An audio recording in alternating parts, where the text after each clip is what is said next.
ప్రస్తుతం మనతో పాటు దాము బాలాజీ గారు సీనియర్ జర్నలిస్ట్ వారితో ఒకసారి మాట్లాడదాం. సార్ నమస్కారం సార్. సార్ ఫైనల్గా నాగబాబు గారి పైన ఎన్నో ఊహాగానాల తర్వాత కూటమి గవర్నమెంట్ ఆయన్ని మంత్రివర్గంలోకి తీసుకుంది సార్. అయితే ఇప్పుడు దీనిపైన జనసేనలో కాస్త విమర్శలు వస్తున్నాయని చెప్పేసి వార్తలు వినిపిస్తున్నాయి. అంటే నలుగురు మంత్రులను కూడా జనసేన నుంచి అగ్ర కులాల వారికే ఇచ్చారు కానీ దళితులకు, బీసీలకు వీళ్ళెవరికి ఇవ్వలేదు. ఇప్పుడు నాగబాబు గారిని కూడా తీసుకున్నారు, ఆయన కూడా అగ్రకులానికి చెందిన వారి అని అంటున్నారు. మరి ఇప్పుడు నాగబాబు గారికి ఇవ్వడానికి కారణం ఏంటి? ఆయనకి ఎటువంటి మంత్రి పదవి ఇచ్చారు? మరి వస్తున్న ఈ విమర్శల పైన మీ ఒపీనియన్ ఏంటి సార్? నాగబాబుకి యాక్చువల్గా మామూలుగా అయితే మనకి టీటీడీ బోర్డు చైర్మన్గా ఇస్తారనే వార్తలు వచ్చాయి గతంలో. దాని తర్వాత రాజ్యసభ సభ్యుడు, రాజ్యసభకి పంపిస్తారని చెప్పారు. ఎందుకంటే ఆ మధ్య ముగ్గురు వైసీపీ వాళ్ళు రిజైన్ చేశారు. ఆ ముగ్గురుకి సంబంధించి ఒకటి నాగబాబుకి కావాలని పవన్ కళ్యాణ్ కూడా ఢిల్లీ వెళ్ళినప్పుడు మోడీతో, అమిత్ షాతో మాట్లాడారని చెప్తున్నారు. ఆల్మోస్ట్ అయిపోయింది అనుకున్నారు, కానీ నాగబాబు దాన్ని ఖండించాడు. నేను ట్రై చేయట్లేదు అన్నారు. తర్వాత ఏమర్థమైందంటే నిన్న ఒక సర్క్యులర్ రిలీజ్ అయింది గవర్నమెంట్ది, చంద్రబాబు సంతకంతో ఉన్న సర్క్యులర్. అందులో ఏముందంటే 3 రాజ్యసభ సభ్యులకు సంబంధించి బేదం మస్తానరావు, ఆయన ఆల్రెడీ వైసీపీ నుంచి రాజ్యసభకి రిజైన్ చేశాడు. ఆయన్నే మళ్ళీ తెలుగుదేశం నుంచి కోటాలో ఆయనకే ఇచ్చారు. అట్లాగే సానా సతీష్, కాకినాడకు సంబంధించిన తెలుగుదేశం నాయకుడు, ఆయనకి కూడా రాజ్యసభ సభ్యత్వం ఇచ్చారు. ఇక మూడవదేమో బీజేపీ కోటాలో ఆర్ కృష్ణయ్యకే ఇచ్చారు. ఆర్ కృష్ణయ్య యాక్చువల్గా ఆయన లక్కీ ఫెలో అని చెప్పొచ్చు. ఒకప్పుడు తెలుగుదేశానికి ఇక్కడ సీఎం క్యాండిడేట్గా అనౌన్స్ చేశారు. దాని తర్వాత వైసీపీలో జగన్నే పిలిచి మరీ ఆయనకి రాజ్యసభ సీట్ ఇచ్చాడు. ఎవరో అంటున్నారు నిన్న, అదేదో చెల్లికి ఇచ్చుంటే గొడవలే లేవు కదా, శరంలాకి ఇచ్చుంటే. ఈయనకి కృతజ్ఞత లేదు, ఏమి లేదు ఈ కృష్ణయ్యకి. ఆయన పిలిచి ఇతను ఇట్లాంటి బుద్ధి తక్కువ పనిచేశాడు జగన్ అని ఎవరో పోస్టులు పెట్టున్నారు వైసీపీ వాళ్ళే. సరే, జగన్ అనేక బుద్ధి తక్కువ పనులు చేశాడు అనుకో, దాంట్లో ఇదొకటి. సో అలాగా కృష్ణయ్యకి ఇచ్చారు. కృష్ణయ్య ఇప్పుడు ఏంది, ఆయనకున్న బీసీ బ్యాక్ డ్రాప్ వల్ల బీజేపీ ఇక్కడ బీసీ సీఎంగా అనౌన్స్ ఆల్రెడీ చేసింది కాబట్టి బీసీల ఓట్లు తెలంగాణలో చాలా స్ట్రాంగ్గా ఉంటాయి. కాబట్టి ఒక బీసీకి చెందిన కృష్ణయ్యకి రాజ్యసభ సభ్యత్వం ఇస్తే మనకు బీసీల ఓట్లు కొంతవరకు మన వైపు ఉంటాయని బీజేపీ ప్లాన్ చేసుకుని ఆయనకి బీసీ కోటాలో రాజ్యసభ సభ్యత్వం ఇచ్చారు. ఈ నేపథ్యంలో ఇప్పుడు నాగబాబుకి ఎటు కాకుండా అయిపోయాడు. ఆల్రెడీ ఆయన అనకాపల్లి ఎంపీగా పోటీ చేస్తాడని ఫస్ట్ వార్తలు వచ్చాయి. అక్కడ బీజేపీ కోసం త్యాగం చేయాల్సి వచ్చింది. అప్పుడు నాగబాబు త్యాగం చేశాడు. సో ఇప్పుడు ఇవన్నీ దృష్టిలో పెట్టుకొని చంద్రబాబు మంత్రివర్గంలోకి నాగబాబుని తీసుకుంటున్నట్టుగా ప్రకటన అయితే వెలువడింది. అయితే ఏ శాఖ ఇస్తారనేది ఒకటి తెలియదు. అట్లాగే ఇప్పుడు ఆయన ఎమ్మెల్యే కాదు కాబట్టి ఆయనకి ఎమ్మెల్సీ ఇవ్వాలి. ఎమ్మెల్సీ ఇవ్వాలంటే ఆల్రెడీ ముగ్గురు రిజైన్ చేశారు వైసీపీ నుంచి. కానీ ఆ ముగ్గురు రాజీనామాల్ని దాని చైర్మన్, ఎమ్మెల్సీ చైర్మన్ మోషన్ రాజు ఆయన ఆమోదించట్లేదు. కాబట్టి ఆ ముగ్గురు ఏమన్నా ఆమోదిస్తే ఈయనకి ఇవ్వచ్చు, లేనప్పుడు ఈయనకి మార్చిలో మాత్రమే ఖాళీలు వస్తాయి. మార్చి వరకు వెయిట్ చేయాలి. కానీ 6 నెలల వరకు మంత్రి పదవి కూడా తీసుకునేయచ్చు. మంత్రి పదవి తీసుకున్న తర్వాత 6 నెలల లోపల ఆయన ఎమ్మెల్సీని చేస్తే సరిపోతుంది.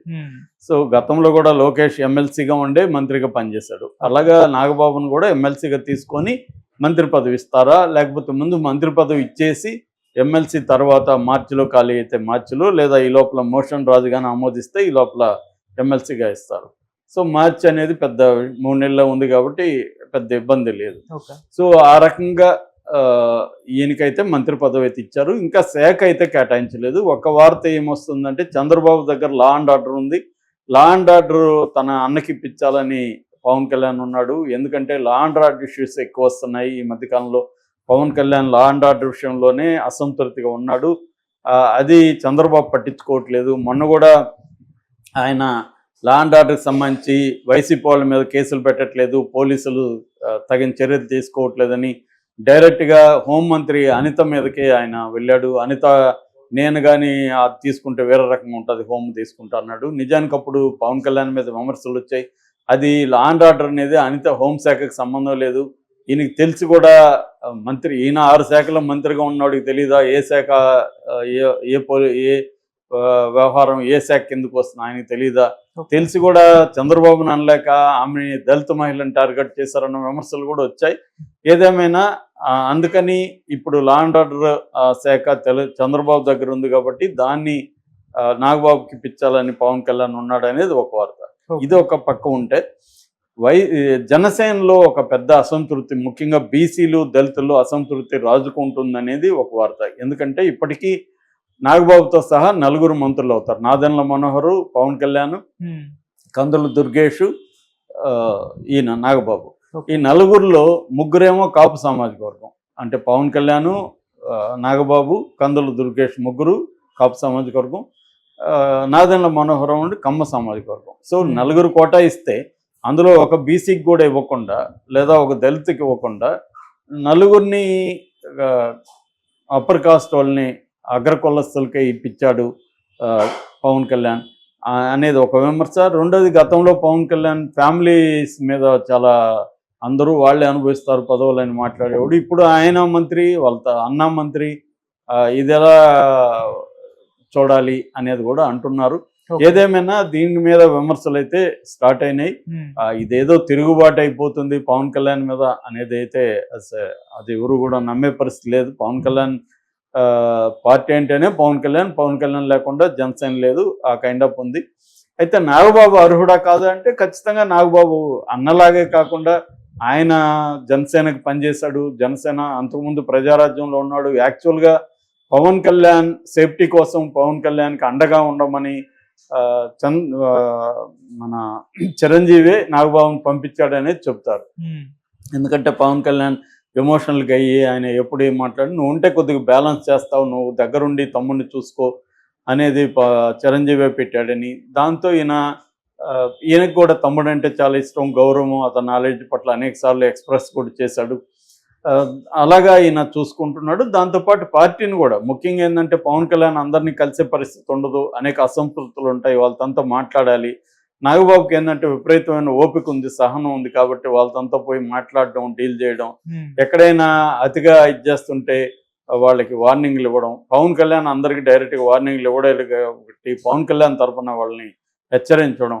సో నేను కూడా నాయకుడు మాట జవదాటను, మీరు కూడా జవదాటద్దండి అని చెప్పి ఒక లైజనింగ్ పర్సన్ అని ఈయన బాగా పనిచేశాడు. అట్లాగే పవన్ కళ్యాణ్ గెలుపుకు కూడా పిఠాపురంలో వెళ్ళి గ్రౌండ్ వర్క్ అంతా కూడా ఈయన చేశాడు. ఎందుకంటే వైసీపీ చాలా స్ట్రాంగ్గా దాదాపు 4-5 అక్కడ దించింది పెద్దవాళ్ళని.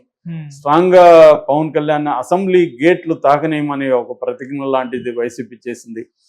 దానికి విరుగుడుగా నాగబాబు అక్కడ పనిచేయడం, ఇవన్నీ నాగబాబు కాంట్రిబ్యూషన్ అనేది జనసేనకి చాలా పెద్ద స్థాయిలో ఉంది. నాగబాబు మంత్రి పదవికి కంప్లీట్గా అర్హుడు, దాంట్లో ఏమి తేడా లేదు.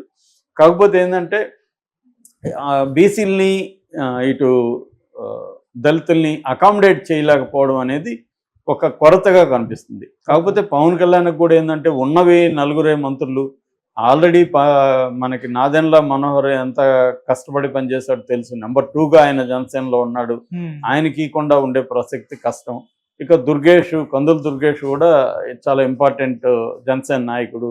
సో ఇలా ఉన్నప్పుడు వీళ్ళని కాదని ఒక బీసీకో ఎస్సీకి ఇవ్వడం ఆయనకి ఇబ్బంది అయిండొచ్చు. కానీ విమర్శలు అయితే వస్తాయి కదా, ఎందుకంటే నీకు 4 మంత్రులు ఉంటే 4 అప్పర్ కాస్ట్కి ఇచ్చావు.